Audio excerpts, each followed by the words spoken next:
ബിരിയാണിക്ക് ബദലായി അതിലേറെ ടേസ്റ്റിൽ വളരെ എളുപ്പത്തിൽ നമുക്കൊരു ഫുഡ് ഉണ്ടാക്കാം. 1 കിലോ ബസുമതി അരി, 1 കിലോ ഇറച്ചി, 1 സവാള, 2 തക്കാളി, 3 പച്ചമുളക്, ഒരു 10 അല്ലി വെളുത്തുള്ളി, 1 ഇഞ്ചി കഷ്ണം, ഒരു 3 പച്ചമുളക്, ഒരു മീഡിയം കനത്തിൽ സവാള അരിയുക.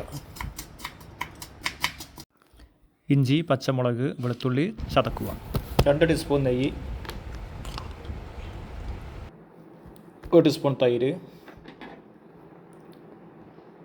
നേരത്തെ റെഡിയാക്കി വെച്ച സവാള, തക്കാളി, ഇഞ്ചി, വെളുത്തുള്ളി, പച്ചമുളക് പേസ്റ്റ്, മല്ലിച്ചപ്പ്, കറിവേപ്പില, പിന്നെ 1 ടീസ്പൂൺ മഞ്ഞൾ, 2 ടീസ്പൂൺ മല്ലിപ്പൊടി, 1/2 ടീസ്പൂൺ മുളക് പൊടി,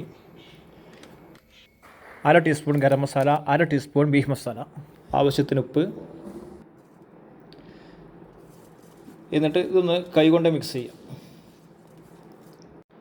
ഇറച്ചി ഇതിലേക്കിട്ട് ഇറച്ചി നോക്കണം, ചെറിയൊരു ബിരിയാണിക്കുള്ള ഒരു കട്ടാണ് ചെയ്തത്, പറ്റ ചെറുതാക്കരുത്. എന്നിട്ട് കൈകൊണ്ട് ഒന്ന് തിരുമ്പി യോജിപ്പിച്ച് അതിലേക്ക് ആവശ്യത്തിന് വെള്ളം പാരുക. ഞാനൊരു കപ്പ് വെള്ളമാണ് പിന്നെ പറഞ്ഞിട്ടുള്ളത്. ഇനി നമുക്ക് ഇത് അടച്ച് വെച്ച് വേവിക്കാം. വേവിക്കുമ്പോൾ ഒരു 6 വിസിൽ മാത്രം മതി. 6 വിസിൽ ആയിക്കഴിഞ്ഞാൽ നമ്മൾ ഇറക്കി വെക്കാം. ബീഫ് വേകുന്ന സമയം കൊണ്ട് നമുക്ക് അരി വെള്ളത്തിലിട്ട് വെക്കണം. ഏകദേശം 20 മിനിറ്റ് നേരം ഇത് കുതിർത്തതിന് ശേഷം 6 വിസിലിന് ശേഷം പ്രഷർ പൂർണ്ണമായും പോയ കുക്കർ തുറന്ന് അതിലെ വെള്ളം ഒരു പാത്രത്തിലേക്ക് ഊറ്റി വെച്ച്, ഈ പാത്രത്തിലായിരുന്നു ഞാൻ അരി അളന്നിട്ടുണ്ടായിരുന്നത്. അപ്പോൾ ഇതിന് ഒരു കപ്പ് വെള്ളവും പിന്നെ 1/2 കപ്പ് വെള്ളം എക്സ്ട്രായും, അങ്ങനെ 1.5 കപ്പ് വെള്ളം. 1 കിലോ അരിക്ക് 1.5 കപ്പ് വെള്ളം ഉപയോഗിച്ച്. കുക്കറിൽ വെള്ളം സ്വല്പം പോരായുണ്ട്, അതുകൊണ്ട് കുറച്ച് പച്ചവെള്ളം, ഇനി ചൂടുവെള്ളം ഉപയോഗിക്കാം.